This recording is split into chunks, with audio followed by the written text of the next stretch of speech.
সবজি খেতে ভয় পাও। 6 বছর ইয়ামিন যখন বাথরুমের আয়নাতে তার সুপার হিরো বন্ধু ক্যাপ্টেন ইয়ামিনকে দেখলো, তখন কি ঘটলো এই গল্পটি আপনার সন্তানের মধ্যে লুকিয়ে থাকা সাহস জাগিয়ে তুলবে। হ্যালো বন্ধুরা, আজকের গল্পের নাম আয়নাতে অন্য ইয়ামিন। আস্তে আস্তে ঘড়ির কাঁটাটা রাত 8টার দিকে এগোচ্ছে। 6 বছরের ইয়ামিন বিছানায় বসে আছে, পা দুটো এদিক ওদিক দোলাচ্ছে। তার সামনে রাখা আছে তার পছন্দের ব্রোকলি আর গাজরের থালাবাটি। ইয়ামিনের মন খারাপ, কারণ সে সবজি একদম খেতে চায় না, কিন্তু মা বলেছে সবজি না খেলে কালকে পার্কে যাওয়া হবে না। দীর্ঘশ্বাস ফেলে ইয়ামিন উঠে বাথরুমের আয়নাটার সামনে দাঁড়ালো। ইস, যদি এমন হতো যে আমার এই সবজিগুলো না খেয়েও হতো, সে ফিসফিস করে বলল। হঠাৎ আয়নার ভেতরে কিছু একটা ঘটল। ইয়ামিনের যে প্রতিচ্ছবি সেটা একটু অন্যরকম দেখাচ্ছে। ইয়ামিনটার গায়ে একটা লাল রঙের সুপারম্যানের মতো জামা, আর সে তার এক হাতে একটা ছোট্ট ঢাল ধরে আছে। সে ইয়ামিনের দিকে তাকিয়ে হাসছে। ইয়ামিন, ভেতরে ইয়ামিন বলল, তার গলাটা একটু জোরে, যেন যে কোনো পাহাড়ের উপর দাঁড়িয়ে কথা বলছে। বাইরের ইয়ামিন অবাক হয়ে বলল, তুমি কে? তুমি তো আমি, কিন্তু তোমার এই জামাটা কোত্থেকে এলো?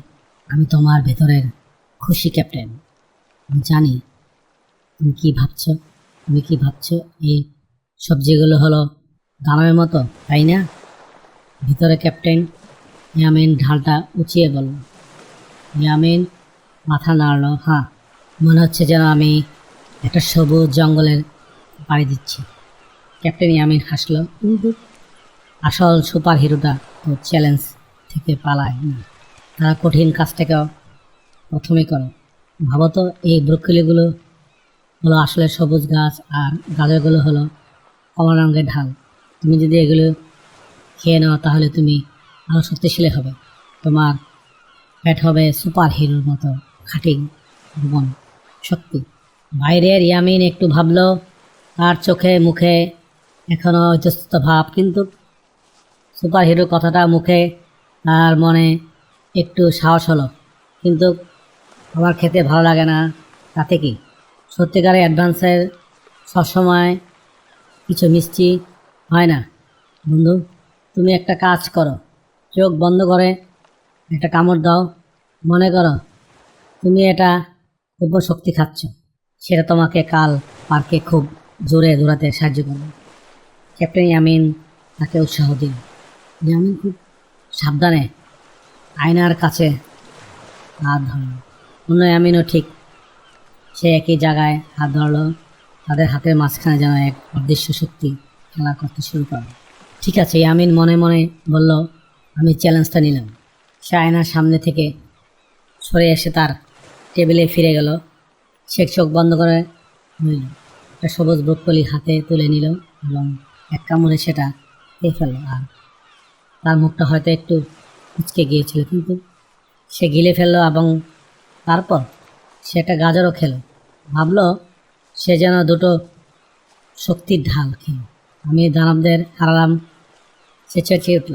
খুশিতে সে আবার বাথরুমের দিকে ছুটল, কিন্তু তার দিকে তাকিয়ে দেখলো ক্যাপ্টেন ইয়ামিন আর নেই, কিন্তু সেই পরিচিত সাধারণ ইয়ামিন হাসিমুখে দাঁড়িয়ে আছে।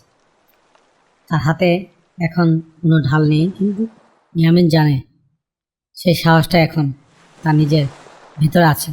সে বুঝলো আয়নার ভিতরটা সেই অন্য ইয়ামিন আসলে তাকে বোঝাতে এসেছিল যে আসল শক্তিটা তার নিজের মধ্যে লুকিয়ে আছে। এখান থেকে যখনই কোনো কঠিন কাজ আসবে, যেমন দাঁত মাজা বা জুতা বাঁধা ইত্যাদি, সে মনে মনে বলবে, ক্যাপ্টেন ইয়ামিন প্রস্তুত হও, কাজ করো। হ্যালো বন্ধুরা, আজকের গল্পটি কেমন লাগলো কমেন্টসের মাধ্যমে নিচে জানিয়ে আবার দেখা হবে অন্য কোনো গল্পে। Thank you for watching. Please subscribe.